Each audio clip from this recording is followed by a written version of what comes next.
On est sur la chaîne du Cercle, la Minute MDB. Aujourd'hui, on va parler d'une technique qui va te permettre potentiellement de revendre un bien avant de l'avoir acheté. Plus ou moins, je vais t'expliquer comment c'est dans les détails. On va parler de la vente à terme du crédit vendeur. C'est une solution qui est intéressante, complètement légale et qui va te permettre de décaler, de différer le paiement du prix à ton vendeur principal et puis toi de pouvoir revendre ou réaliser ton opération par la suite. C'est ce qu'on appelle le crédit vendeur, la vente à terme. C'est quelque chose qui est peu utilisé.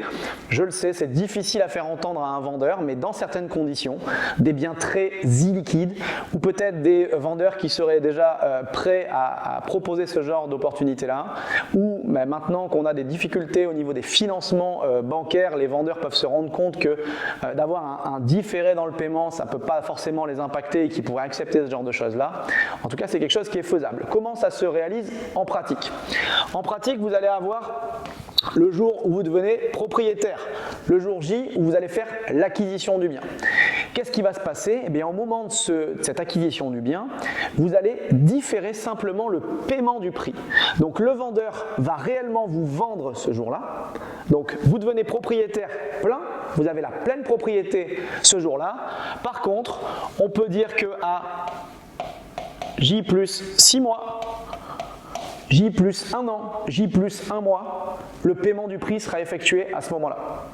Donc, vous allez acheter le 15 février un bien immobilier, vous en détenez la pleine propriété et vous allez régler le vendeur du prix peut-être le 15 juillet. Qu'est-ce qui se passe durant ce délai-là? Eh bien, vous allez pouvoir, vu que vous êtes propriétaire plein et entier de ce bien, peut-être faire des travaux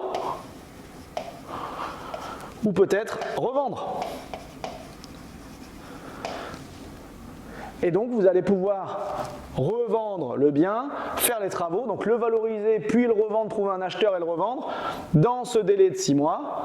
Et une fois que vous aurez revendu, vous pourrez payer le prix au vendeur. Donc c'est pour ça qu'on appelle cela un crédit vendeur ou une vente à terme, à un terme bien défini. C'est clairement encadré par la loi. Les notaires vont être capables de signer ce genre d'acte. La difficulté, c'est de convaincre un propriétaire de décaler, de différer son prix, le paiement du prix. Sachant que, évidemment, si vous ne payez pas, eh bien, il y a tout un tas de conditions et de clauses qui sont cadrées et c'est vous qui aurez de sacrés problèmes en tant qu'acheteur si vous ne payez pas le prix à la date convenue initialement avec votre vendeur. Pourquoi un marchand de biens peut avoir à faire appel au crédit vendeur, à la vente à terme? Tu l'auras compris, forcément, ça limite le portage financier de l'opération. Si tu arrives à avoir un différé de paiement du prix de 6 mois ou de 1 an et que pendant cette durée-là, tu arrives à trouver une sortie, valoriser ton bien, ça sera que du bénéfice parce que tu n'auras pas eu de portage financier. Et les frais financiers qui coûtent très cher à l'heure actuelle, ils coûtent toujours trop cher, mais dans tous les cas en ce moment encore plus cher, eh bien tu vas pouvoir les réduire. Et si tu réduis tes frais financiers, forcément tu augmentes ta marge. Donc c'est quelque chose qu'il faut connaître. C'est pas du tout évident à faire passer auprès d'un vendeur. Il faudra bien expliquer, montrer de la pédagogie et le négocier. C'est vraiment un argument de négociation. Je peux t'assurer que ça ne sera pas à tous les actes que tu pourras faire cela, mais peut-être que sur des biens où les propriétaires n'ont pas besoin d'argent, peut-être des petites sommes, ou alors qu'ils savent qu'ils n'ont aucun autre acheteur que toi, eh bien tu vas peut-être pouvoir négocier ce genre de conditions. J'espère que cette vidéo t'a plu et t'a intéressé. En tout cas, on se dit à très bientôt sur la chaîne du Cercle MDB pour de nouvelles vidéos. N'hésite pas à t'abonner. À bientôt.